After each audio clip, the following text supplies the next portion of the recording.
بسم اللہ الرحمن الرحیم الحمد للہ رب العالمین وصلی اللہ وسلم علی نبینا محمد وعلی آلہ وصحبہ اجمعین اما بعد العقیدۃ الواسطیہ جو شیخ الاسلام احمد ابن عبد الحلیم ابن عبد السلام الحرانی یعنی ابن تیمیہ رحمہ اللہ کی تصنیف ہے، اس کا درس جاری ہے، اور جس شرح سے ہم لوگ پڑھ رہے ہیں وہ ہے شیخ علامہ صالح الفوزان حفظہ اللہ کی شرح اس کتاب پر۔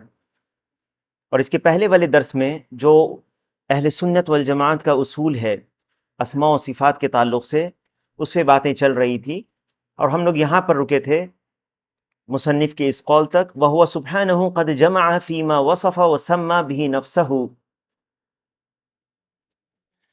وَهُوَ سُبْحَانَهُ قَدْ جَمَعَ فِيهَا وَصَفَ قَدْ جَمَعَ فِيهَا وَصَفَ وَسَمَّى بِهِ نَفْسَهُ بَيْنَ النَّفِي وَالْإِثْبَاتِ فلا عدول لأهل السنة والجماعة عما جاء به المرسلون فإنه الصراط المستقيم صراط الذين أنعم الله عليهم من النبيين والصديقين والشهداء والصالحين۔ یہاں تک جو ہے یہ بات مکمل ہو چکی تھی، اور اس پر جو شیخ کی شرح ہے اس پر بھی باتیں ہو چکی ہیں۔ اس کے بعد آگے کہتے ہیں اب داخل ہوتے ہیں اللہ کے اسماء و صفات میں۔ جیسے اس کے پہلے والے درس میں یہ بیان ہوا تھا کہ اللہ تعالیٰ نے بعض صفتوں کو اپنے اوپر سے، بعض صفتوں کی نفی کی ہے اور بعض کا اس بات کیا ہے، اس بات یعنی ثابت کیا اپنے لیے، اور بعض کی نفی کی ہے۔ جیسے لا تأخذہ سنۃ ولا نوم، اللہ تعالیٰ کو نہ اونگ آتی ہے نہ نیند آتی ہے۔ اسی طرح سے جو یہ بیان ہوا تھا صفات سلبیہ اور صفات مثبتہ، آیت ہے یہ السلبیہ والمثبتہ، تو یہ اللہ تعالیٰ ظلم نہیں کرتا، تو اللہ تعالیٰ جب ظلم نہیں کرتا اپنے لیے ظلم کی نفی کی ہے۔ وَلَا يَظْلِمُ رَبُّكَ أَحَدًا وَلَا يَظْلِمُ رَبُّكَ أَحَدًا إِنَّ اللَّهَ لَا يَظْلِمُ مِثْقَالَ ذَرَّةٍ، اللہ تعالیٰ ذرہ برابر بھی کسی کے اوپر ظلم نہیں کرتا۔ تو جب یہ معلوم ہے تو یہ صفات ہیں سلبیہ، یہ سلبیہ ہیں، یعنی اب ہم کہیں گے کہ اللہ سبحانہ و تعالیٰ ظلم نہیں کرتا۔ جب ہم یہ کہتے ہیں کہ اللہ تعالیٰ ظلم نہیں کرتا تو ظلم کی نفی کی گئی ہے، تو ظلم کے برعکس کیا ہے؟ عدل اور انصاف۔ تو ہم عدل اور انصاف کو ثابت کرتے ہیں اللہ سبحانہ و تعالیٰ کے لیے علی وجہ الکمال، اللہ تعالیٰ کی صفات کمال جیسے کہ اس کے لیے لائق ہے، اللہ تعالیٰ عدل اور انصاف کرنے والا ہے، ٹھیک ہے۔ اسی طرح سے آگے چلتے ہیں اور کہتے ہیں شیخ وَقَدْ دَخَلَ فِي هَذِهِ الْجُمْلَةِ، اس نسخے میں غلطی ہے، اس کو صحیح کریں، جو آپ لوگوں کے پاس ہے جس میں اردو ترجمہ ہے صحیح کریں، اس میں لکھا ہے وَقَدْ دَخَلَ فِي هَذَا الْجُمْلَةِ، فِي هَذِهِ الْجُمْلَةِ، جملہ مؤنث ہے، وَقَدْ دَخَلَ فِي هَذِهِ الْجُمْلَةِ ما وصف الله به نفسه في سورة الإخلاص التي تعدل ثلث القرآن حيث يقول قل هو الله أحد الله الصمد لم يلد ولم يولد ولم يكن له كفوا أحد۔ یعنی یہ جو نفی اور اثبات ہے اس میں شامل ہے، اس جملے میں وہ تمام صفات داخل ہیں۔ ابھی بات ہو رہی کس چیز کی؟ جس پر اہل سنت والجماعت ہے، اہل سنت والجماعت انحراف نہیں کرتے اس چیز سے جو لے کر، جو رسول، اللہ کے رسول یا رسول علیہ الصلاۃ والسلام لے کر آئے ہیں، اور یہی صراط مستقیم۔ اور وہ کیا ہے کہ اللہ سبحانہ و تعالیٰ نے جن اسماء و صفات کو اپنے لیے ثابت کیا ہے اسے ہم بھی ثابت کرتے ہیں، ٹھیک ہے۔ اور یہی کس کا راستہ ہے؟ ان لوگوں کا راستہ ہے جن پر اللہ تعالیٰ نے انعام کیا، من الذین انعم اللہ علیہم، جن پر اللہ نے انعام کیا، جو کون کون ہے؟ من النبیین والصدیقین والشہداء والصالحین، فاولئک مع الذین انعم اللہ علیہم، تو یہ لوگ کس کے ساتھ ہوں گے؟ مع الذین انعم اللہ علیہم، کون لوگ؟ جن کے اوپر اللہ نے انعام کیا، من النبیین والصدیقین والشہداء والصالحین۔ کہتے ہیں وَقَدْ دَخَلَ فِي هَذِهِ الْجُمْلَةِ مَا وَصَفَ اللَّهُ بِهِ نَفْسَهُ فِي سُورَةِ الْإِخْلَاصِ الَّتِي تَعْدِلُ ثُلُثُ الْقُرْآنِ، اس جملے میں وہ تمام صفات داخل ہیں جو اللہ تعالی نے اپنے لیے، اپنی ذات کے لیے ثابت کیا، جو سورۃ الاخلاص میں بیان فرمائی ہے۔ الَّتِي تَعْدِلُ ثُلُثُ الْقُرْآنِ، جو ایک تہائی قرآن کے، جو ایک تہائی قرآن کے برابر ہے. یعنی سورۃ الاخلاص، قل هو اللہ احد، اسے سورۃ التوحید بھی کہتے ہیں. کیا کہتے ہیں؟ سورۃ التوحید یا سورۃ الاخلاص. ٹھیک ہے، تو یہ ایک تہائی قرآن کے برابر ہے. حیث یقول، اللہ تعالیٰ فرماتا ہے، قل هو اللہ احد اللہ الصمد لم یلد ولم یولد ولم یکن لہ کفوا احد. قل هو اللہ احد، قل کہہ دیجئے، یعنی اے نبی صلی اللہ علیہ وسلم آپ کہہ دیجئے، اللہ احد، اللہ ایک ہے. اللہ سبحانہ وتعالی اپنے بارے میں بیان کر رہا ہے کہ اللہ تعالیٰ ایک ہے، اللہ ایک ہے. اللہ الصمد، اللہ تعالیٰ الصمد ہے، اللہ کے ناموں میں سے ہے الصمد. الصمد کا عام طور پر جو ترجمہ کیا جاتا ہے وہ بے نیاز کیا جاتا ہے. آئے گا الصمد کا معنی کیا ہوتا ہے. ٹھیک ہے، اللہ الصمد، اللہ جو الصمد ہے، بے نیاز ہے. لم یلد ولم یولد، نہ ہی اس نے کسی کو جنا اور نہ ہی وہ خود جنا گیا ہے. نہ ہی اس نے کسی کو پیدا، یعنی جنا، پیدا کرنا تو خلق کرنا وہ تو اللہ تعالیٰ نے پیدا کیا. جنا یعنی کہ اس کی کوئی اولاد نہیں ہے، اور نہ ہی وہ کسی کا اولاد ہے، اور نہ ہی وہ کسی کا، تو نہ اس سے کوئی پیدا ہوا اور نہ وہ کسی سے پیدا ہوا. وَلَمْ يَكُنْ لَهُ كُفُوًا أَحَدٌ، اور نہ کوئی اس کا ہمسر ہے، کوئی اس کا ہمسر اور برابر نہیں ہے. یہ اللہ سبحانہ وتعالیٰ کی جو ہے یہ اپنے بارے میں اللہ سبحانہ وتعالیٰ نے اسے بیان کیا. اس کا پس منظر یہ ہے کہ بعض مشرکین آئے اور نبی صلی اللہ علیہ وسلم سے انہوں نے کہا کہ اپنے رب کا نسب بتاؤ، اپنے رب کا نسب بتاؤ، کہ تمہارا رب، آ جاؤ بیٹھو، نسب بتاؤ اس کو. تو اللہ تعالیٰ نے یہ سورہ کو نازل کیا، قل هو اللہ احد اللہ الصمد لم یلد ولم یولد ولم یکن لہ کفوا احد. شیخ صالح الفوزان حفظہ اللہ کہتے ہیں اس کی شرح میں، وقد دخل في هذه الجملة أي التي تقدمت وهي قوله وهو سبحانه قد جمع فيما وصف وسمى به نفسه. جو پہلے جملہ گزر چکا ہے کہ اللہ تعالیٰ نے جو اپنے تعلق سے بیان کیا ہے، اپنے نام اور صفات کو بیان کیا ہے، وہ دو چیز پر، یا تو وہ نفی ہے بعض چیزوں کی اور بعض چیزوں کا اثبات ہے، ثابت کیا ہے. اور یہی طریقہ کس کا ہے؟ جو اللہ نے نازل کیا. وہی طریقہ کون اختیار کرتے ہیں؟ یہی نبیوں کا طریقہ جو نبیوں نے لایا ہے اللہ کی طرف سے. اور یہی صراط مستقیم ہے جو نبیوں کا طریقہ ہے، جو صدیقین، شہداء اور صالحین کا طریقہ ہے، کہ وہ اس کو مانتے ہیں، ہر اس چیز کو مانتے ہیں اور اس بات کرتے ہیں جو اللہ تعالیٰ نے بیان کیا اپنے بارے میں. اور جس چیز کی نفی اللہ نے کی ہے اپنے تعلق سے، اللہ تعالیٰ اس سے پاک اور منزہ ہے. ٹھیک ہے، جیسے اونگ، نیند، تھکاوٹ، ظلم، اللہ تعالیٰ ان چیزوں سے پاک اور منزہ ہے. فأراد هنا أن يرد ما يدل على ذلك من الكتاب والسنة. اب شیخ الاسلام ابن تیمیہ اس چیز کو دلیل کے طور پر بیان کرنا چاہتے ہیں کتاب و سنت کی روشنی میں، کتاب و سنت کی روشنی میں. تو بعض صفات آپ دیکھیں گے جس میں اثبات ہے، بعض چیزوں کو ثابت کیا گیا اللہ تعالیٰ نے اپنے لیے ثابت کیا، اور بعض چیزوں کی نفی کی. اور اس چھوٹی سی سورہ میں، گرچہ یہ چھوٹی سی صورت ہے لیکن اس میں بھی یہ دونوں چیزیں آپ کو نظر آئیں گی. دیکھیں کس طرح سے. وَبَدَأَ بِسُورَةِ الْإِخْلَاصِ لِفَضْلِهَا. تو شیخ الاسلام نے پہلے کس سورہ کو ذکر کیا؟ سورہ اخلاص کو ذکر کیا، سورہ الاخلاص کو ذکر کیا. چھوٹی ہے اس لیے، اس کی فضیلت بہت بڑی فضیلت ہے اس کی. وَسُمِّيَتْ بِذَلِكَ لِأَنَّهَا أُخْلِصَتْ فِي صِفَاتِ اللَّهِ وَلِأَنَّهَا تُخْلِصُ قَارِئِهَا مِنَ الشِّرْكِ.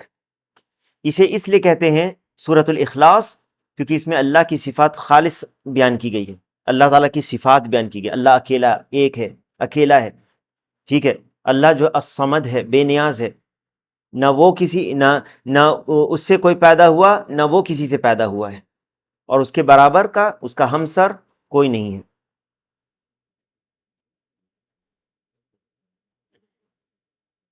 وَلِأَنَّهَا تُخْلِصُ قَارِئِهَا مِنَ الشِّرْكِ. اور اس کو پڑھنے والا جو ہے وہ شرک سے خلاصی حاصل کر لیتا ہے. اپنے رب کو جاننا، اپنے رب کی صفات کو جاننا، یہ بہت عظیم امر ہے اس معاملے میں کہ انسان توحید کو جاننے کے لیے توحید کو سمجھنے کے لیے رب کی معرفت ضروری ہے، اور توحید کی دو قسم ہے، توحید کی دو قسمیں ہیں۔ پہلی ہے توحید المعرفت والاثبات، توحید المعرفت والاثبات، پہلی ہے اللہ سبحانہ و تعالیٰ کی معرفت، اور جن چیزوں کو اللہ نے ثابت کیا اپنے صفات کو، اس کو ثابت کرنا۔ اللہ سبحانہ و تعالیٰ کی معرفت پہلے ہوگی، آپ اس کی عظمت سمجھیں گے، آپ کا رب کون ہے جس نے آپ کو پیدا کیا، اسی معرفت سے پھر آپ سمجھیں گے کہ وہی اس کے لائق ہے کہ اس کی عبادت کی جائے، تو پھر یہ کیا ہے؟ توحید العبادہ، ٹھیک ہے۔ یہ جو توحید ہے، سورۃ الاخلاص یا سورۃ التوحید، یا آپ کہتے ہیں سورۃ الاخلاص یا سورۃ التوحید، اگر آپ کہیں تو یہ دو ہے اصل میں۔ یہ سورۃ الاخلاص جو ہے، قل هو اللہ احد، اس کا تعلق ہے توحید المعرفت والاثبات سے، اللہ کی معرفت اور اثبات سے۔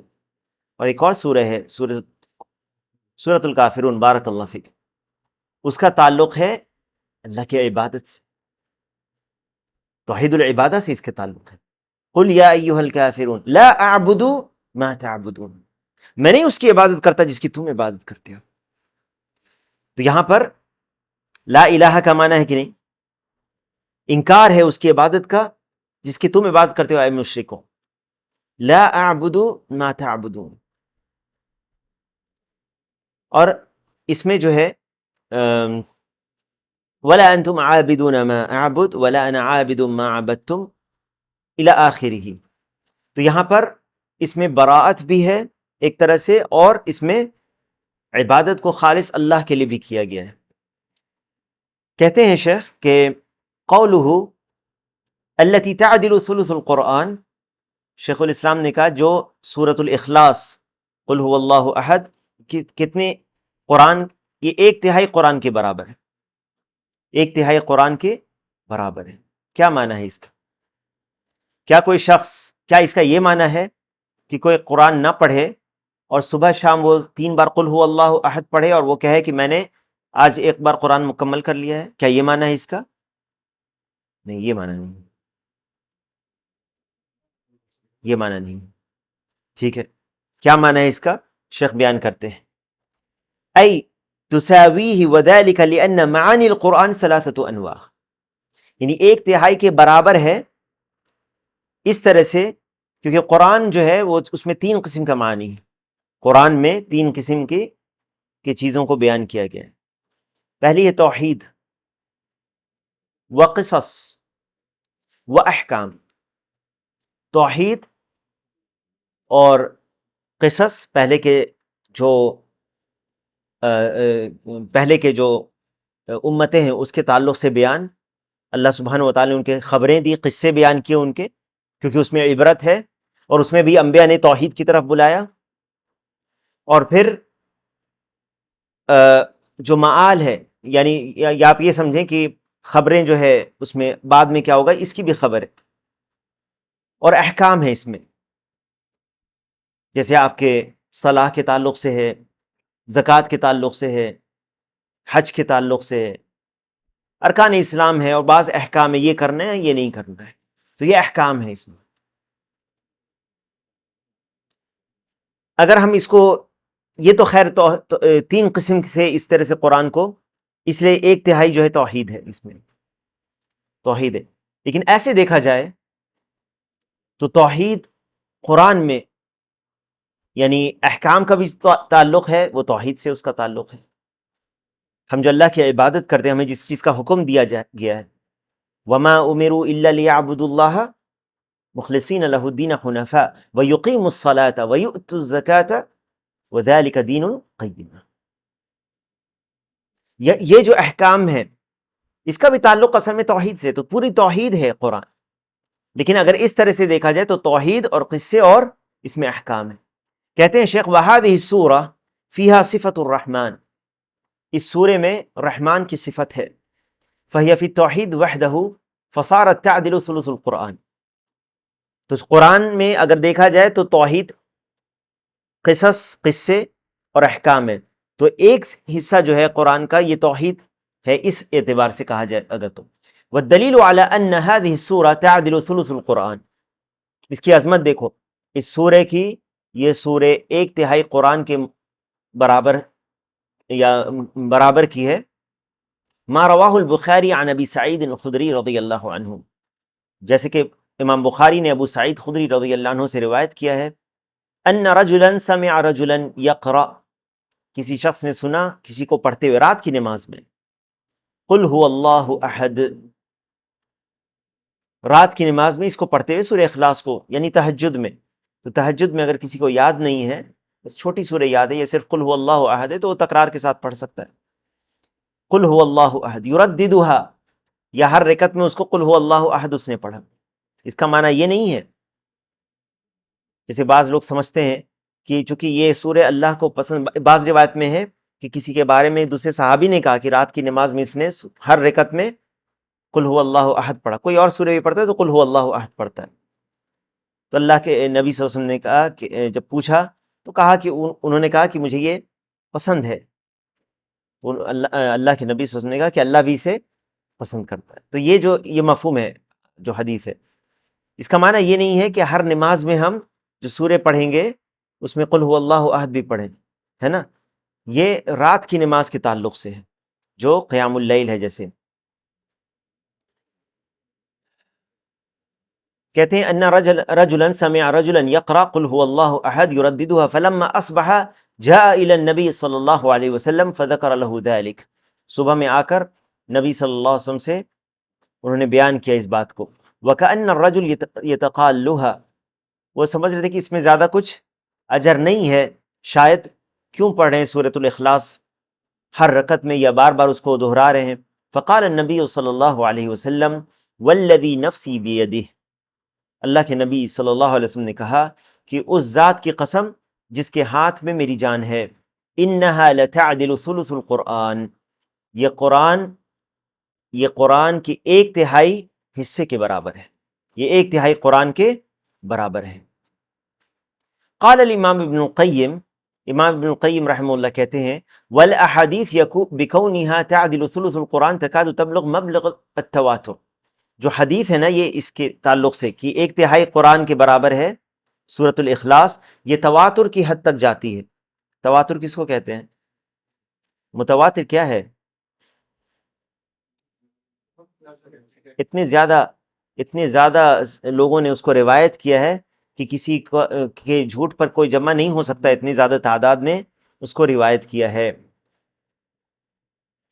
حیث یقول، اللہ جل شأنہ، اللہ تعالیٰ کہتا ہے قل یا محمد، کہیے اے محمد صلی اللہ علیہ وسلم، وفی ھذا دلیل علی ان القرآن کلام اللہ، اس میں اس بات کی دلیل ہے کہ قرآن اللہ کا کلام ہے، قرآن اللہ کا کلام ہے، اس بات میں دلیل ہے۔ کیسے؟ اللہ تعالیٰ کہتا ہے قل، کہیے، اور پھر اللہ تعالیٰ کہتا ہے، تو ایک تو اللہ تعالیٰ کہتا ہے اپنے نبی کو قل، تو اللہ کا یہ کہنا قل اللہ کا کلام ہے، اور پھر اللہ تعالیٰ بتاتا ہے کہ کیا کہنا ہے، اللہ احد، یہ اللہ کا کلام ہے۔ اس سے کیا پتہ چلا؟ اللہ کے کلام کرنا اللہ کی صفت ہے، ٹھیک ہے۔ وفی ھذا دلیل علی ان القرآن کلام اللہ، اس میں دلیل ہے اس بات کی کہ قرآن اللہ کا کلام ہے۔ اذ لو کان کلام محمد او غیرہ، اذ لو کان کلام محمد صلی اللہ علیہ وسلم او غیرہ لم یقل قل، کیونکہ اگر یہ محمد صلی اللہ علیہ وسلم یا محمد صلی اللہ علیہ وسلم کے علاوہ کسی اور کا کلام ہوتا تو یہ نہیں کہتا قل، کہیے۔ اللہ احد ای واحد لا نظیر لہ ولا وزیر، یعنی اللہ تعالیٰ اکیلا ہے، واحد ہے، اس کا نہ کوئی نظیر ہے اور نہ کوئی وزیر ہے، اللہ کے برابر کوئی نہیں، اللہ کے ساتھ کوئی نہیں ہے، اللہ اکیلا ہے، وزیر اس کے ساتھ کوئی، اس کا ہمسر کوئی برابر نہیں ہے، ولا مثیل لہ ولا شریک، اس کا نہ کوئی مثل ہے اور نہ ہی اس کا کوئی شریک ہے۔ اللہ الصمد، الصمد کس کو کہتے ہیں؟ بے نیاز۔ کیا معنی ہے اس کا؟ سیادت والا، سرداری والا، دوسرے اس کی طرف آتے ہیں اپنے حاجت کو پوری کرنے کے لیے، وہ کسی کا حاجت مند نہیں ہے۔ دوسرے اس کی طرف لپکتے ہیں، اس کی طرف رجوع کرتے ہیں، اس کی طرف لوٹتے ہیں اپنی حاجت کو پوری کرانے کے لیے، اور وہ اپنی تمام مخلوق سے بے نیاز ہے۔ تمام مخلوق اسی کی طرف پلٹتی ہے اپنے تمام حاجات کی اور ضروریات کے لیے۔ یہ ہے الصمد یا سردار، ای السید الذی کمل فی سؤددہ، وہ سردار، وہ سید جو اپنی ذات سے، جو اپنی سیادت اور بزرگی میں کامل ہے۔ نوٹ کر لو اس کو، اس کا معنی یہ ہے وہ ذات جو اپنی سیادت اور بزرگی میں کامل ہے، کسی کا وہ محتاج نہیں ہے، اور وہ آگے آ رہا ہے الذی کمل فی سؤددہ وشرفہ وعظمتہ، اپنے شرف اور عظمت سے۔ آپ لوگوں کو کتاب نہیں ملی تھی؟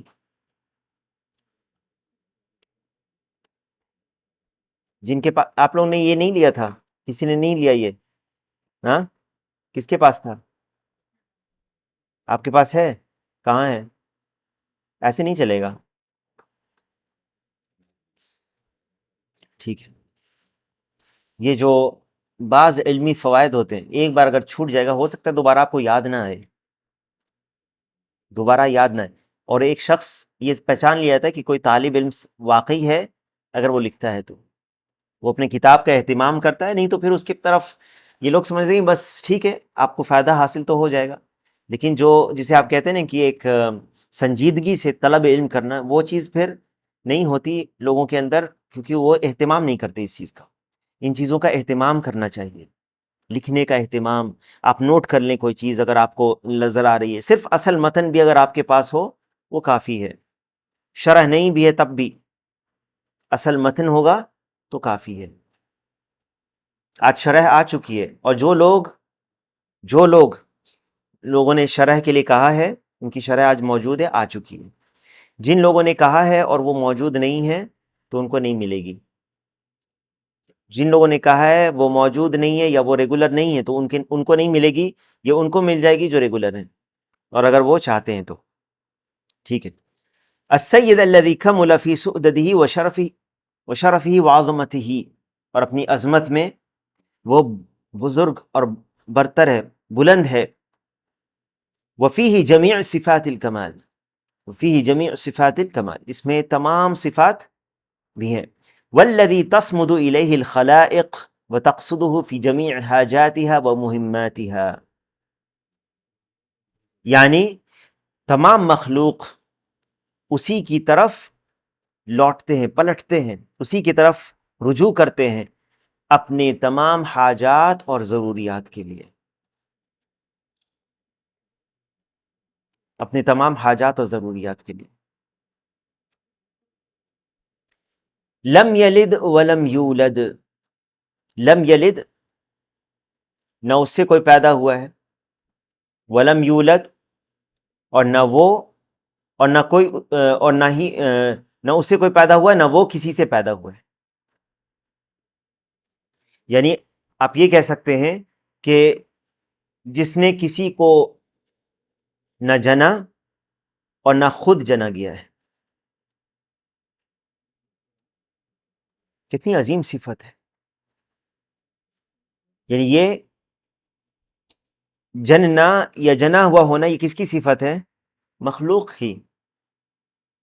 اچھا، یہ دونوں چیزیں غور کریں اس پر۔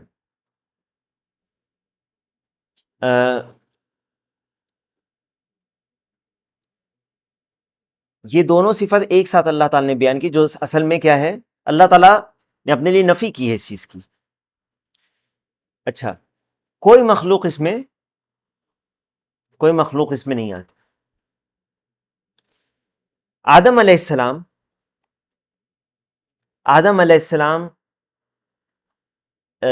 جنے نہیں گئے لیکن ان کی اولاد ہوئی، تو ایک آدم علیہ السلام کی مثال ہوگی۔ عیسیٰ علیہ السلام پیدا ہوئے لیکن ان کی کوئی اولاد نہیں ہے، اور باقی تمام مخلوق جو ہیں وہ کسی سے پیدا کیے گئے ان کی اولاد ہے، جیسے یہاں تک کہ حوا، آدم علیہ السلام کی پسلی سے اللہ نے ان کو بنایا، واضح ہے۔ تو اللہ سبحانہ و تعالیٰ نے اس کو بیان کیا لم یلد ولم یولد، یعنی لیس له ولد ولا والد، وفیہ الرد علی النصارى ومشرک العرب الذین نسبوا للہ الولد، نہ اس کا کوئی اولاد ہے اور نہ اس کا کوئی والد ہے۔ اس میں رد کس کا ہے؟ نصارہ کا، مشرکین کا، مشرکین عرب کا۔ مشرکین عرب کیا کہتے تھے؟ فرشتوں کو اللہ کی بیٹیاں قرار دیتے تھے، سبحانہ و تعالی۔ الذین نسبوا للہ الولد، جو اللہ کی طرف اولاد نسبت کرتے تھے۔ ولم یکن له کفوا احد، ای لیس له مکافئ ولا مماثل ولا نظیر، اللہ کے نہ برابر کوئی ہے، نہ اس کے مماثل ہے، نہ اس کی طرح کوئی ہے، اور نہ ہی اس کا نظیر ہے، وہ بے نظیر ہے۔ والشاہد من هذه السورہ، اصل شاہد کیا ہے اس سورہ سے میں؟ شاہد کا معنی کیا ہوتا ہے؟ یعنی جس چیز کے بارے میں ابھی بیان کیا گیا اس پر ایک طرح سے دلیل کے طور پر یہ سورہ لائی گئی۔ تو یہ شاہد ہے اس بات پر جو شیخ الاسلام نے کہا کہ اللہ سبحانہ و تعالیٰ کی صفات دو قسم کی ہیں، ثبوتیہ اور منفیہ، ہے نا، منفیہ اور ثبوتیہ۔ تو یہاں پر جو اصل شاہد ہے وہ کیا ہے کہ یہ بیان کرنا کہ یہ ایک مثال ہے، سورۃ الاخلاص ایک مثال ہے،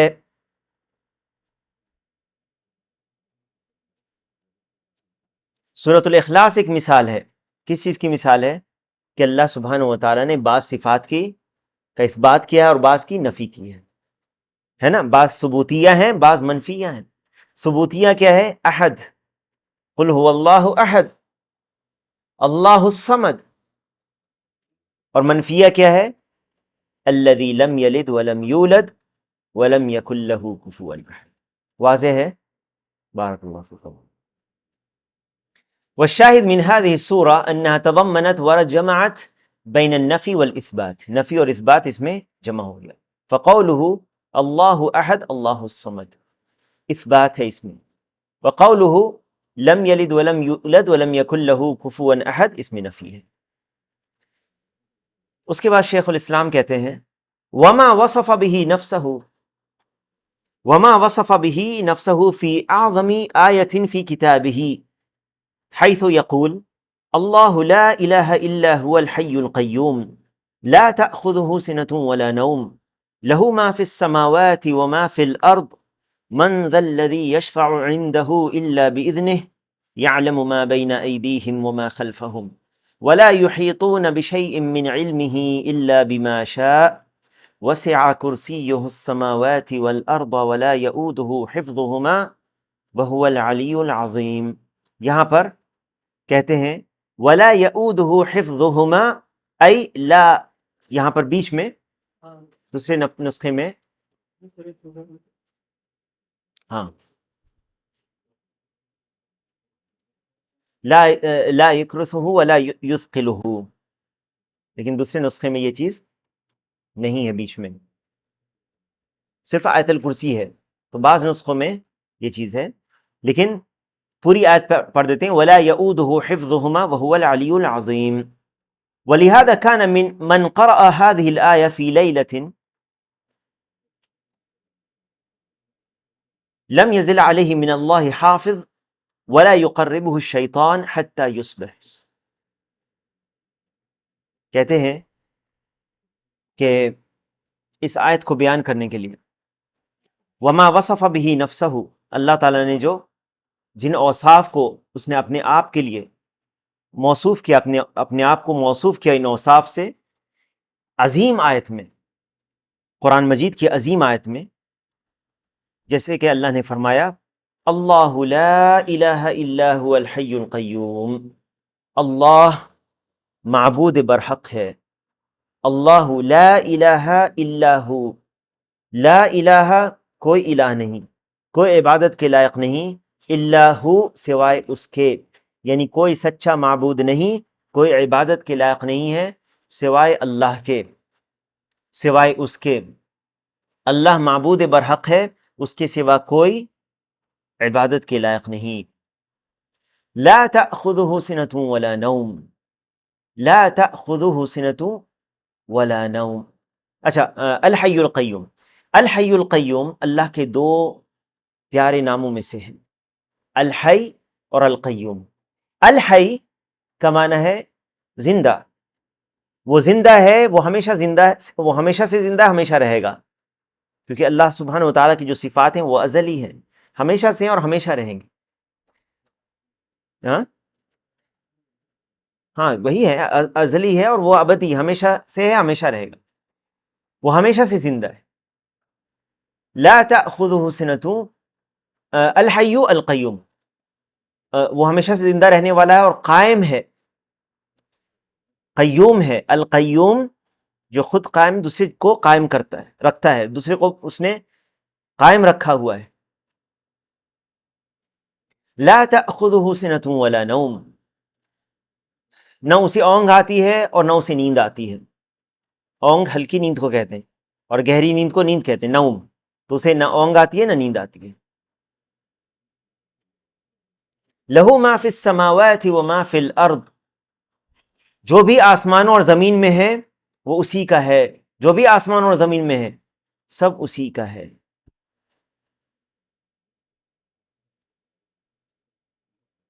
من ذا الذی لہ ما فی السماوات وما فی الارض من ذا الذی یشفع عندہ الا باذنہ، کون ہے جو اس کی اجازت کے بغیر اس کے سامنے کسی کی سفارش کر سکے؟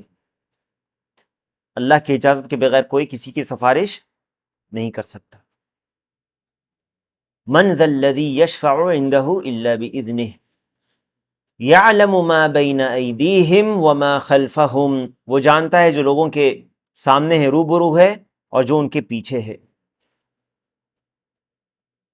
ولا یحیطون بشیء من علمہ الا بما شاء، اور وہ اس کے علم میں ہے، یعنی جو لوگوں کے، یعنی ہر چیز اسے سب کچھ معلوم ہے، کوئی چیز اسے چھپی ہوئی نہیں ہے۔ یعلم ما بین ایدیہم وما خلفہم ولا یحیطون بشیء من علمہ الا بما شاء، اس کے علم کا احاطہ کوئی نہیں کر سکتا، اس کی مشیت کے سوا کسی چیز کا احاطہ کوئی نہیں کر سکتا ہے۔ ہر چیز اس کے علم میں ہے اور کوئی اس کے علم کا احاطہ نہیں کر سکتا، الا بما شاء، الا یہ کہ جو وہ چاہے۔ اللہ تعالیٰ جس چیز کو نازل کیا ہے، جس کو اس نے چاہا، کسی چیز کا احاطہ کوئی نہیں کر سکتا اس کے مشیت کے سوا۔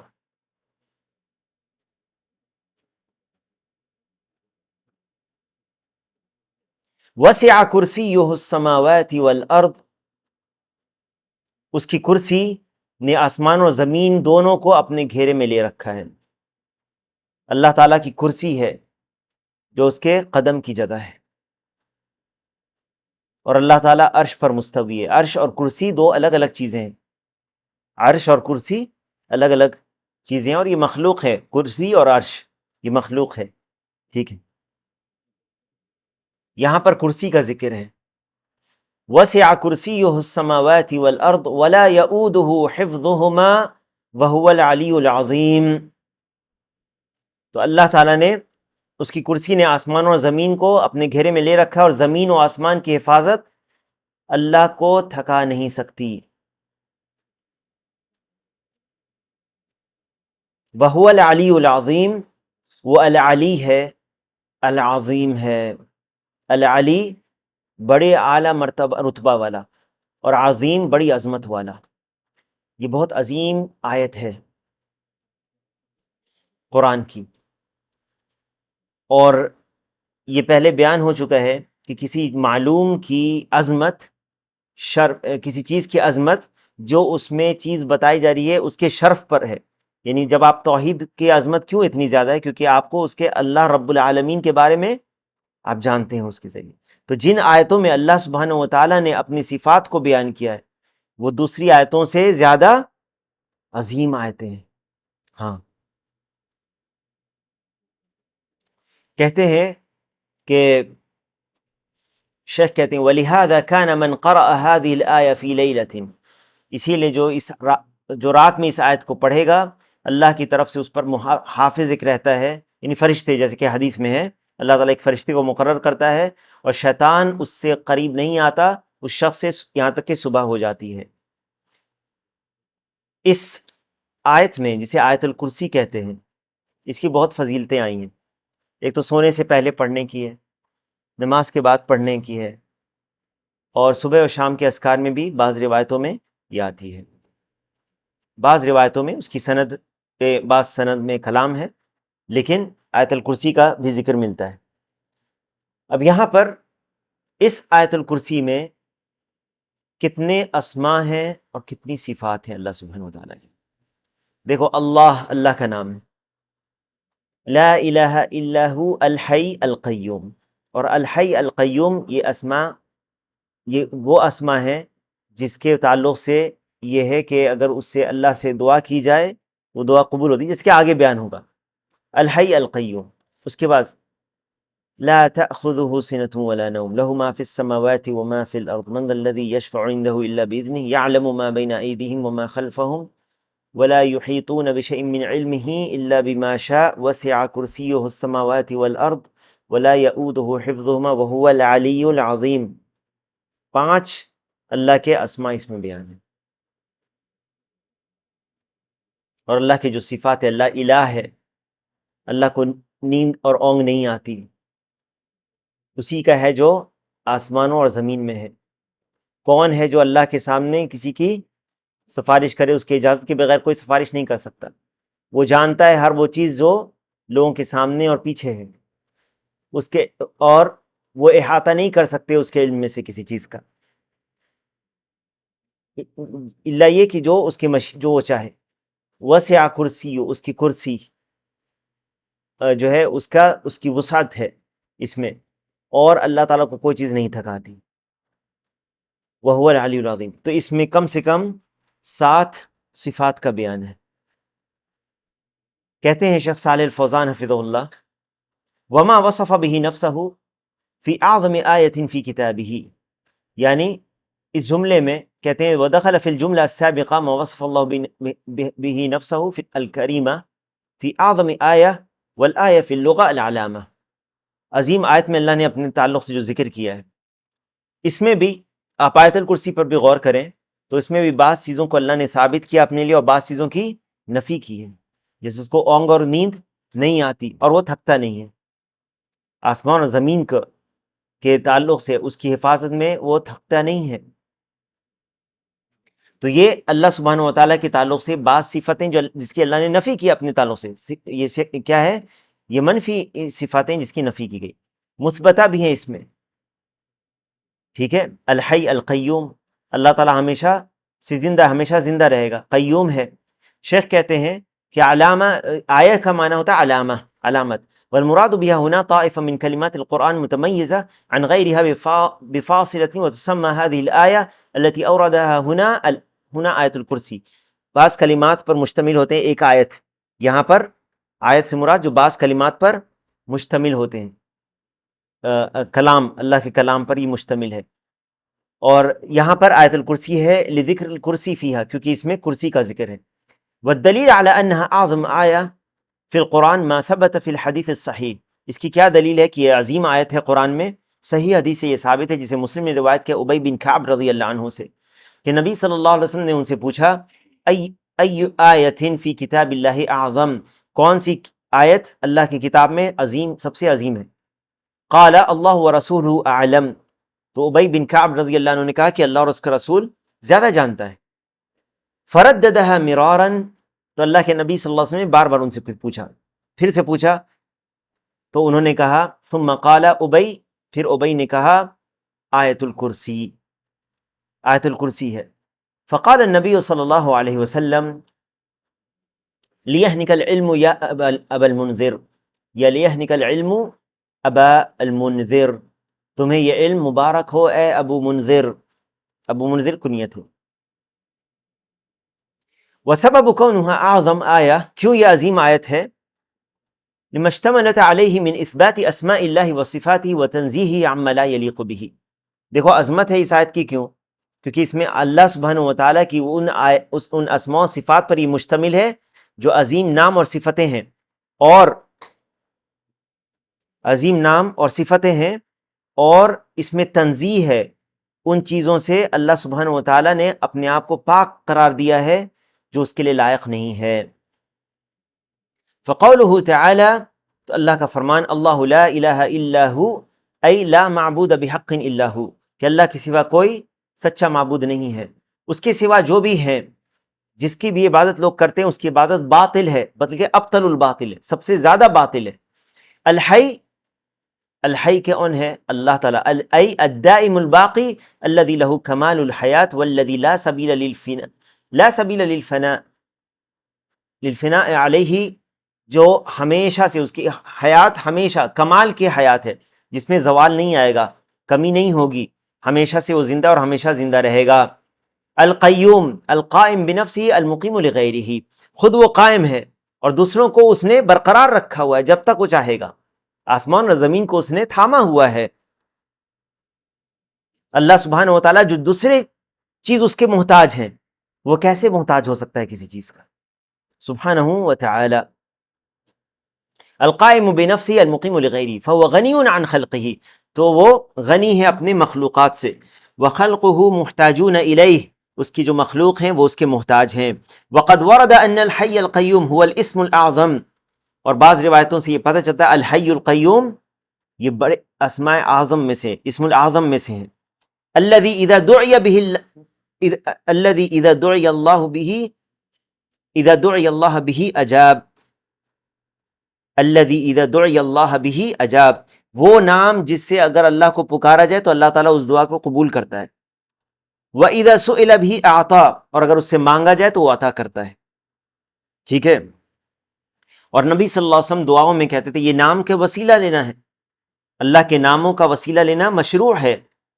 وَلِلَّهِ الْأَسْمَاءُ الْحُسْنَى فَادْعُوهُ بِهَا، اللہ کو ان ناموں سے پکارو. نام کا وسیلہ کا معنی کیا ہے؟ اللہ کے نام سے سوال کرنا، نام کے وسیلے سے سوال کرنا. جیسے یا حی یا قیوم برحمتک استغیث، یا حی یا قیوم برحمتک استغیث اصلح لی شأنی کلہ ولا تکلنی الی نفسی طرفۃ عین. تو یہ جو اللہ کے نام سے، یہ اس کا معنی نہیں ہے کہ بس کوئی اللہ کا نام یا حی یا قیوم یا حی یا قیوم کا ورد لگاتے رہو. یہ سنت طریقے سے یہ ثابت نہیں ہے، یہ سنت طریقہ نہیں ہے کہ کوئی ایک نام لے کر کے یا رحمانو یا رحمانو کوئی 100 بار پڑھ لے، کہے اگر کسی کو کوئی حاجت ہے تو یہ پڑھے 100 بار، یا کسی کو کوئی ضرورت ہے، جیسے کہ عام طور پر بعض لوگ بتاتے رہتے ہیں یہ ورد کرو. کیا ورد کرو؟ 100 بار یا حی یا قیوم صرف کرو. ارے یا حی یا قیوم تو آپ اللہ کو پکارے، پھر آپ اس، کیا آپ کا سوال ہے؟ جیسے کہ حدیث سے ابھی جو حدیث بیان ہوئی، یا حی یا قیوم برحمتک استغیث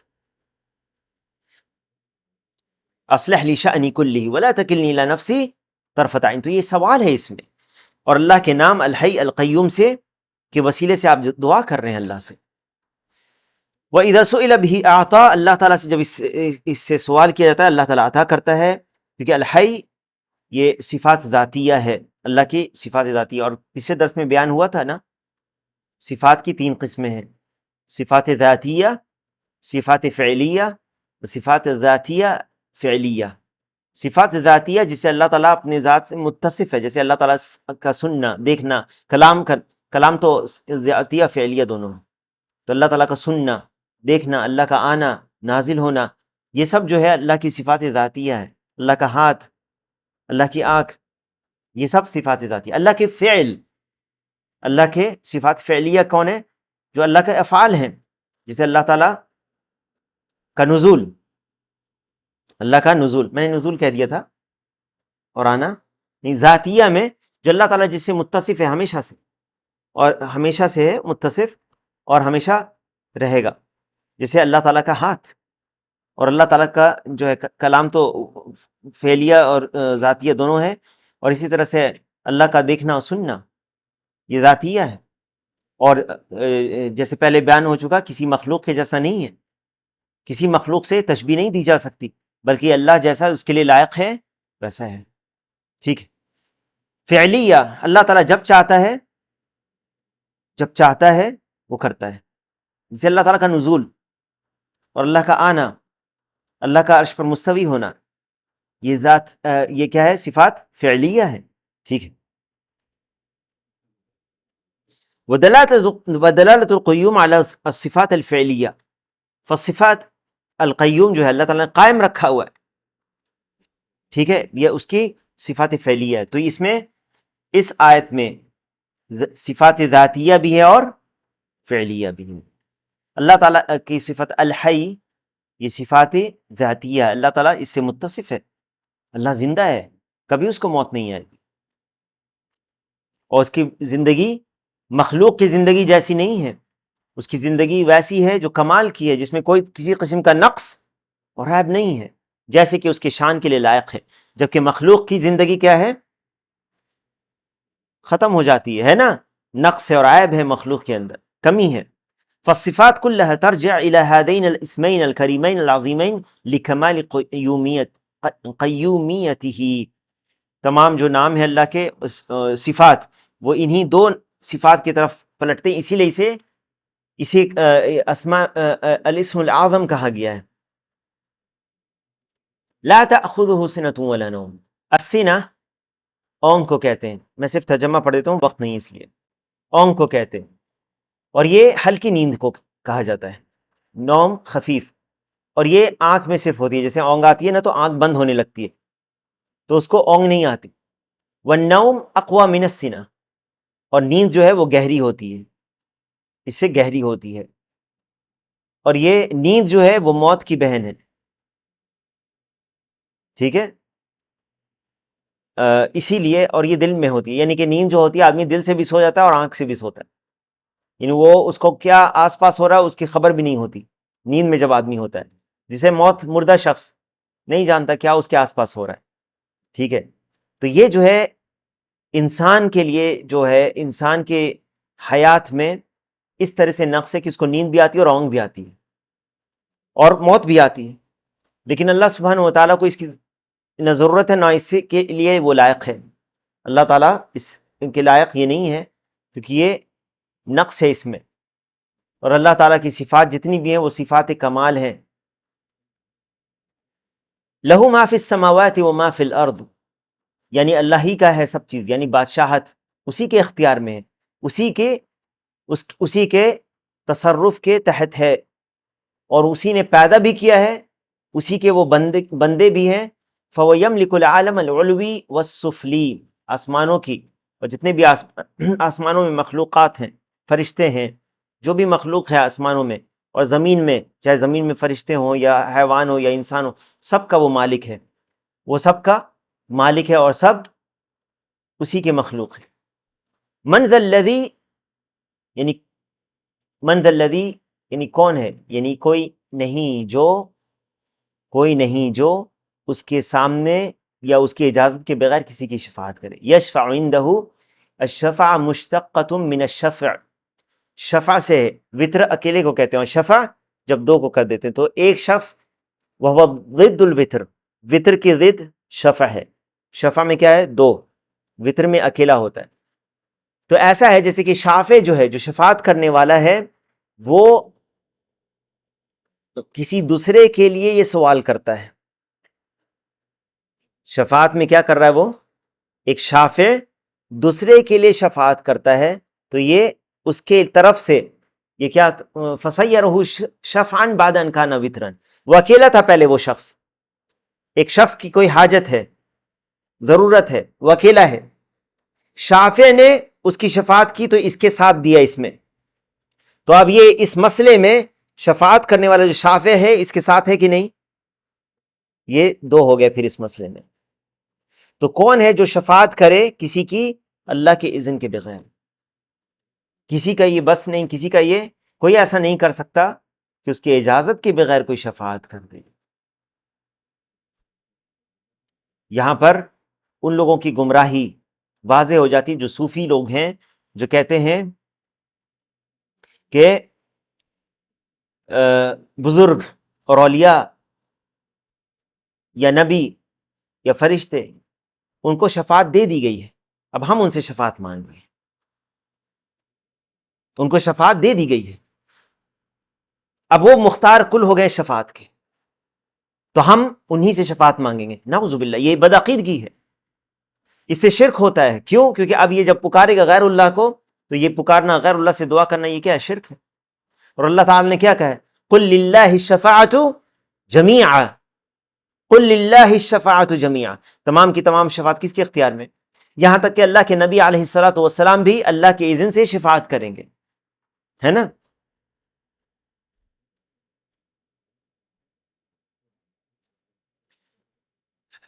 والشفاعة سؤال الخير للغير بمعنى أن يسأل المؤمن ربه أن يغفر ذنوب وجرائم بعض المؤمنين۔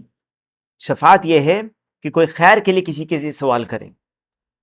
اصل میں یہ دیکھیں اس طرح سے کہ زندہ شخص سے جو آپ دعا کراتے ہیں، یا مرنے کے بعد جو نماز جنازہ پڑھی جاتی ہے، اس کے لیے جو دعا کی جاتی ہے، وہ زندہ لوگ دعا کر رہے ہیں اس کے لیے، یہ بھی ایک طرح سے شفاعت ہے اس کے لیے، زندہ لوگ اس کے لیے دعا کر رہے ہیں۔ لیکن اس معنی میں کہ وہ دوسرے کے لیے شفاعت کریں گے اپنے رب کے یہاں، تو یہ اپنے رب کے اجازت کے بغیر نہیں ہو سکتا۔ اور اس میں شفاعت کس چیز کے لیے کی جاتی ہے؟ شفاعت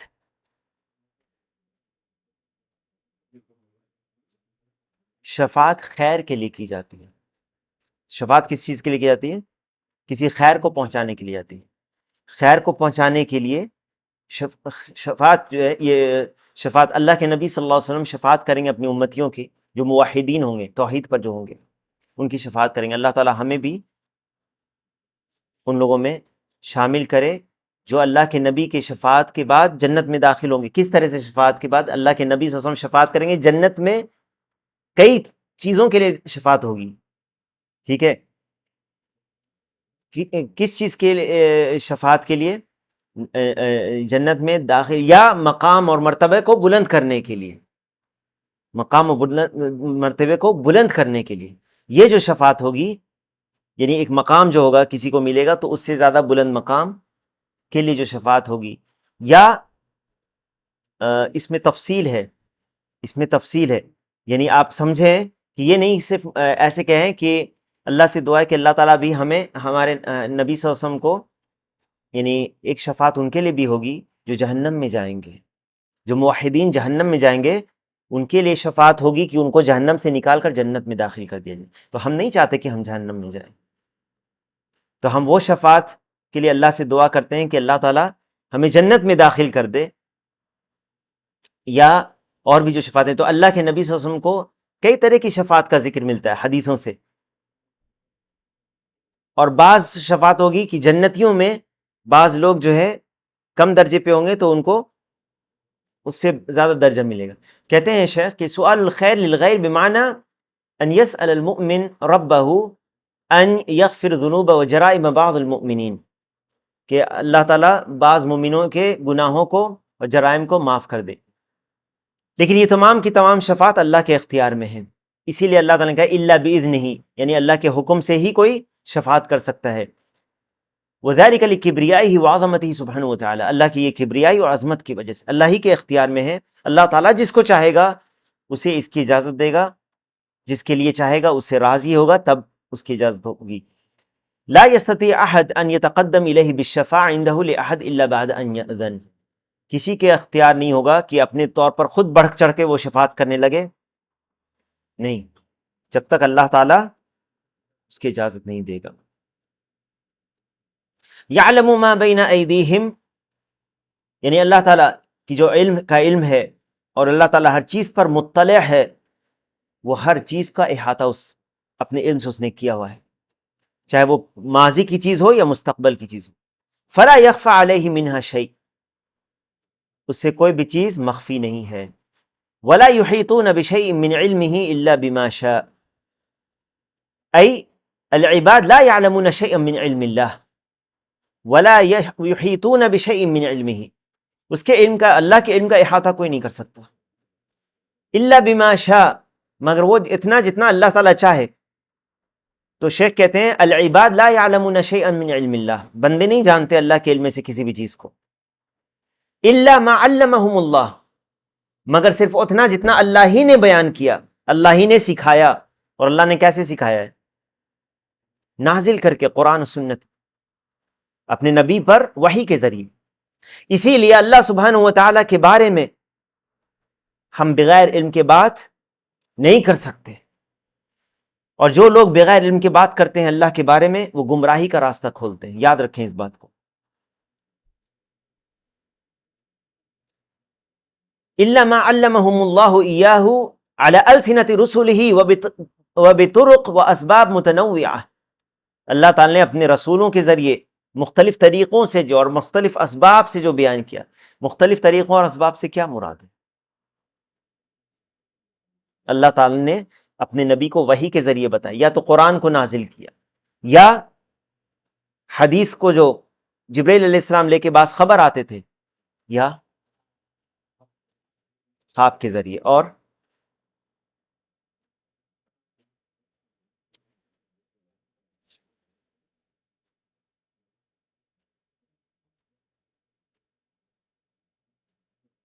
اللہ کے نبی صلی اللہ علیہ وسلم معراج پر بھی گئے، ہے نا. اللہ کے نبی صلی اللہ علیہ وسلم نے خواب میں بھی بعض چیزیں دیکھی، ہے نا. اللہ سبحانہ و تعالیٰ جتنا چاہتا ہے اتنا اپنے نبی کو اس نے علم دیا. وَعَلَّمَكَ مَا لَمْ تَكُنْ تَعْلَمُ، اللہ نے تجھے یعنی آپ صلی اللہ علیہ وسلم کو وہ سکھایا جو آپ نہیں جانتے تھے. ٹھیک ہے. وَسِعَ كُرْسِيُّهُ السَّمَاوَاتِ وَالْأَرْضِ، اللہ سبحانہ و تعالیٰ کی کرسی کہا جاتا ہے کہ وہ عرش ہے. وَقِيلَ إِنَّهُ غَيْرُهُ، اور یہ بھی کہا جاتا ہے کہ یہ عرش نہیں ہے بلکہ کرسی الگ ہے. فَقَدْ وَرَدَ أَنَّهُ مَوْضِعُ الْقَدَمَيْنِ، اور یہ حدیث سے ثابت بعض روایت میں ہے کہ اللہ کے قدم کی جگہ، اور اللہ کا قدم کسی مخلوق کے قدم جیسا نہیں ہے. اللہ سبحانہ و تعالیٰ کی قدم اس کی صفت ذاتیہ میں سے، اللہ تعالیٰ ہمیشہ سے متصف ہے. تو وَهُوَ کرسی بلغ من عظمتہ وسعتہ انہ وسع، کرسی کی وسعت کہ وہ ساتوں آسمان اور زمین کو، یعنی آسمان اور زمین کو اس نے گھیرے میں لیا ہوا ہے. یہ کرسی کی ہے. اور کرسی کی مثال اللہ کے نبی صلی اللہ علیہ وسلم نے یعنی کہ جیسے کہ بعض روایتوں میں ہے کہ ساتوں آسمان اور زمین کو اگر رکھ دیا جائے کرسی کے سامنے تو کرسی ایسی ہے، ساتوں آسمان اور زمین کی مثال ایسی کہ ایک صحرا میں ایک چھلا پڑا ہوا ہو. یہ صحرا دیکھو کتنا بڑا ہوتا ہے، وہ کرسی اور ایک ساتوں آسمان اور زمین ایک چھلے کے مانند ہے اس میں. سبحانہ و تعالی. وہ کرسی یہ ہو چکا. ولا یؤودہ حفظہما، یعنی اللہ تعالیٰ کے لیے تھکتا ہے اس میں، نہ اس کے لیے مشقت ہے اس کی حفاظت کرنا، اور نہ یہ اس کے اوپر بھاری ہے اس کی حفاظت کرنا، چاہے وہ عالم علوی ہو یا سفلی ہو. عالم علوی آسمانوں میں اور جو فرشتے اس میں ہیں، اور سفلی جو زمین میں ہے. لکمال قدرتہ و قوتہ، اللہ سبحانہ و تعالیٰ کی کمال قدرت اور قوت کی وجہ سے اللہ تعالیٰ تھکتا بھی نہیں، اور اللہ تعالیٰ ان کو قائم کیے ہوئے ہے. وَهُوَ الْعَلِيُّ الْعَظِيمُ ای لَهُ الْعُلُوُ الْمُطْلَقُ، علو الذات، اللہ تعالیٰ علی ہے، بلند ہے. اس کے علو ذات کے اعتبار سے بھی علو ہے، بلند ہے، آسمانوں پر ہے، کہ وہ تمام مخلوق کے اوپر ہے، یہاں تک کہ عرش کے اوپر بھی ہے، تمام مخلوق کے اوپر ہے. علی العرش استویٰ، عرش پر مستوی ہے. اور علو القدر ہے. فلہ کل صفات الکمال ونعوت الجلال، تمام صفات کمال اور جلال والی جو صفتیں ہیں یہ اسی کے لیے ہے. ہر چیز پر قادر ہے، کوئی چیز اس کو ہرا نہیں سکتی، ہر چیز پر وہ قادر ہے.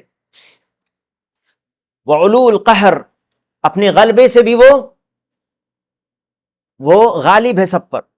فهو القادر على كل شيء المتصرف في كل شيء لا يمتنع علیہ شیء، ہر چیز پر قادر ہے، ہر چیز پہ تصرف کرتا ہے جیسے چاہتا ہے، کوئی بھی چیز اس کو اس کے تصرف سے روک نہیں سکتی۔ العظیم الذی لہ جمیع صفات العظمہ، تمام صفات عظیم اس کے لائق ہے۔ وَلَهُ التعظیم الکامل فی قلوب انبیائہ و ملائکتہ و عبادہ المؤمنین، اور انبیاء اور فرشتے، انبیاء اور فرشتے اور مومنوں کے دل میں بھی وہ معظم ہے، تعظیم کے لائق ہے، وہ تعظیم کرتے ہیں اس کی۔ فحقیق بآیہ تحتوی علی هذه المعانی ان تکون اعظم آیہ فی القرآن، اس طرح کے جو معنی ہے اس آیت میں، یہ حق ہے یہ آیت کی عظیم آیت اسے کہا جائے۔ وَأَن تحفظ قارئها من الشرور والشیاطین، اور اس کے ذریعے اللہ تعالیٰ محفوظ رکھتا ہے اس کے پڑھنے والے کو شیاطین کے شر سے۔ آخر میں کہتے ہیں شیخ والشاہد منہا، اس کی شاہد کیا ہے؟ ان اللہ جمع فیہا فیما وصف وسمى به نفسه بین النفی والاثبات، اللہ تعالیٰ نے اس میں جمع کیا نفی اور اثبات دونوں چیزیں۔ فقد تضمنت اثبات صفات الکمال ونفی النقص عن اللہ، صفات کمال بھی ہے اس میں، الحی القیوم، ہاں نام بھی ہے اس میں، اور لا تأخذہ سنۃ ولا نوم، یہ نقص جو ہے نیند اور اونگ، اس کی نفی بھی کی ہے اللہ تعالیٰ نے اپنے لیے۔ تو جب اونگ اور نیند کی نفی کی ہے تو اس سے لازم کیا آتا ہے کہ اس کی ضد میں کمال۔ نیند اور اونگ کس چیز میں کمی ہے؟ حیات ہے نا، حیات میں کمی، تو اس کی جو ضد ہے وہ کمال کی حیات ہے اللہ کے لیے۔ فقولہ اللہ لا الہ الا ہو نفی الالہیہ عما سواہ و اثباتہ لہ، پہلے جو ہے اللہ لا الہ الا ہو، اس میں بھی نفی اور اثبات ہے، لا الہ الا اللہ کا تو یہی معنی ہے، یہی تو لا الہ الا اللہ ہے نا۔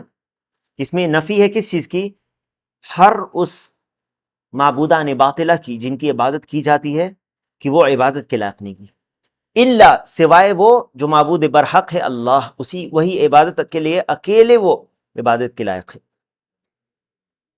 وفی قولہ الحی القیوم، الحی القیوم، الحی القیوم میں ثابت کرنا الحیات والقیومیہ، اللہ کی تعالیٰ باحیات ہے، اس کی زندگی کامل ہے، اور وہ قیومیت اس کی برقرار ہے، ہمیشہ سے ہمیشہ رہے گی۔ وفی قولہ لا تأخذہ سنۃ ولا نوم، لا تأخذہ سنۃ ولا نوم میں اونگ اور نیند کی نفی ہے، اونگ اور نیند کا انکار ہے اللہ کے لیے، اللہ تعالیٰ کو اونگ اور نیند نہیں آتی۔ وفی قولہ، اور اس قول میں لہو ما فی السماوات و ما فی الارض، اسی کا ہے ہر وہ چیز جو آسمان اور زمین میں ہے، اللہ تعالیٰ کی بادشاہت کا اس بات ہے کہ کامل بادشاہت اسی کے لیے۔ یہاں زندگی میں جو لوگ بعض چیزوں پر اختیار رکھتے ہیں یہ عارضی ہے ان کے لیے، ان کا بھی مالک اللہ تعالیٰ، جب چاہے ان سے وہ چھین لے، جب چاہے ان کو اس سے محروم کر دے، اور اللہ تعالیٰ جسے چاہے ملک عطا کرے۔ تو اللہ تعالیٰ کے کامل جو ملک ہے، بادشاہت ہے، اس کامل وہ اللہ کے اختیار میں ہے۔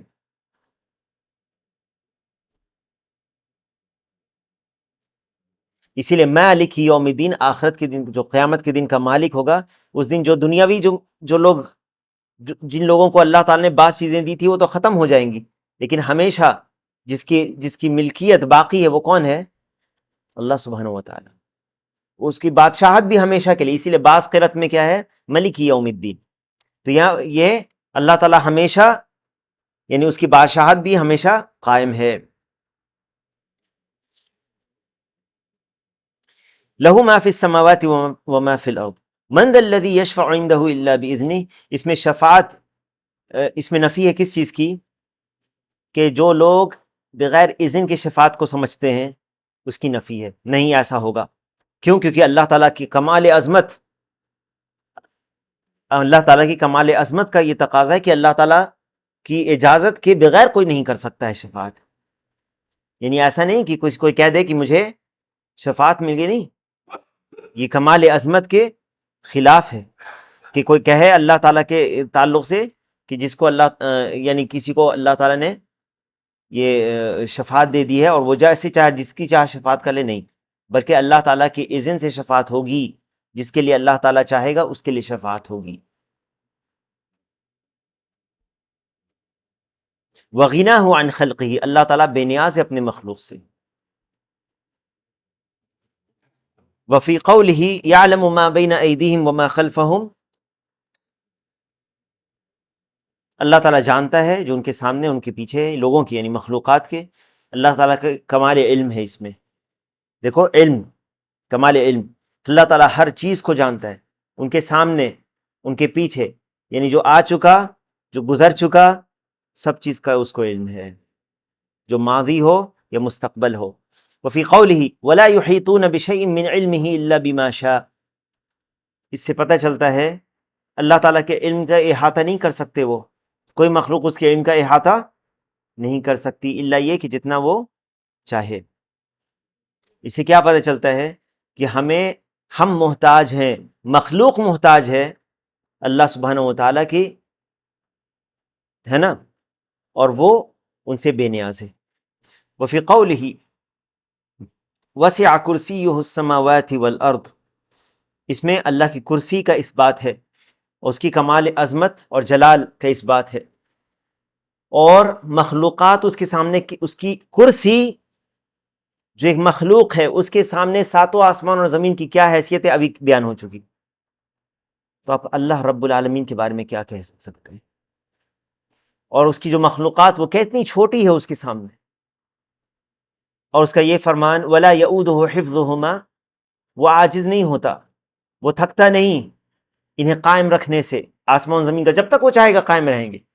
وفی قولہ وہو العلی العظیم، اس میں اللہ کی علو ہے، علو کا اس بات ہے، اللہ تعالیٰ عرش پر ہے، اس کے علو الذات، کتنی چیزوں کا علو ہے اس میں، علو الذات وعلو القہر وعلو، ابھی بیان ہو چکا، علو الذات وعلو القدر وعلو القہر، اللہ تعالیٰ غلبہ کے سے بھی سب چیز پر غالب ہے، اور اللہ تعالیٰ اپنی ذات سے بھی عرش کے اوپر مستوی ہے جیسے کہ اس کی شان ہے۔ مصنف کہتے ہیں رحمہ اللہ، قول المصنف رحمہ اللہ ولہذا كان من قرأ هذه الآية في ليلة لم يزل عليه من الله حافظ ولا، جو اس آیت کو آیت الکرسی کو پڑھے گا اللہ تعالیٰ کی طرف سے اس پر ایک حافظ ہے، اللہ تعالیٰ جیسے کہ روایت میں پتہ چلتا ہے کہ فرشتے اللہ تعالیٰ مقرر کر دیتا ہے یہاں تک کہ صبح ہو جاتی ہے۔ یشیر الی ما رواہ البخاری فی صحیح، مصنف کا اشارہ کس طرف ہے، جسے بخاری نے روایت کی اپنی صحیح میں ابو ہریرہ رضی اللہ عنہ سے، کہتے ہیں اذا اویت الی فراشک فقرأ آیت الکرسی، جب تم اپنے بستر پر آؤ تو آیت الکرسی پڑھو، اللہ لا الہ الا هو الحی القیوم حتی تختم الآیہ، یہاں تک کہ اس آیت کو پورا پڑھ لو، کیونکہ اس آیت کو پڑھنے والے پر اللہ کی طرف سے ایک حافظ مقرر ہوتا ہے، اور شیطان اس سے قریب نہیں ہوتا جب تک صبح نہ ہو جائے۔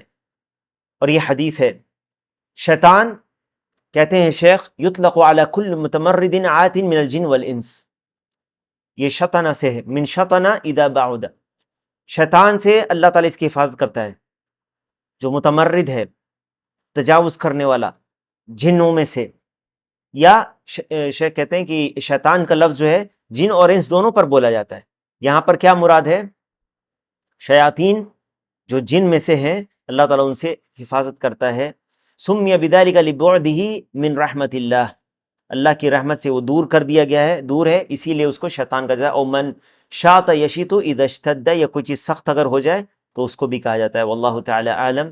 آج یہاں پہ رکتے ہیں، اگلے ہفتے درس نہیں ہوگا اس کا، اگلے ہفتے اس کا درس نہیں ہوگا، اس کے بعد والے ہفتے میں انشاءاللہ پھر اس کا درس ہوگا۔ تو اگلے ہفتے، اس ہفتے جو اتوار ہے اس میں اور اگلے ہفتے بھی اتوار کو کتاب التوحید کا درس نہیں ہے، اور اگلے ہفتے یہ درس، یعنی کہ اس اتوار کو خاص درس ہے جو پچھلے مہینے شروع ہوا تھا، کون سا درس ہے، منہجی درس التصفیہ والتربیہ کا، یہی ہوگا، التصفیہ والتربیہ پر یہی ہوگا، آدھی تقریباً کتاب ہم پڑھ چکے ہیں پچھلے مہینے، آدھی کتاب اس مہینے مکمل کی جائے گی انشاءاللہ، اور یہ مہینے میں ایک بار ہوگا التصفیہ والتربیہ کا۔ اس کے بعد کوئی درس نہیں ہے یہاں تک کہ اگلے اتوار کے بعد اگلا جمعہ جب آئے گا، اگلے جمعہ کے بعد یعنی عید الاضحیٰ کے بعد والا جو جمعہ آئے گا اس میں ہم لوگ اس درس کو کریں گے، یہیں سے شروع کریں گے انشاءاللہ، واللہ تعالی عالم۔ سبحانک اللہم و بحمدک، اشہد ان لا الہ الا انت استغفرک و اتوب الیک۔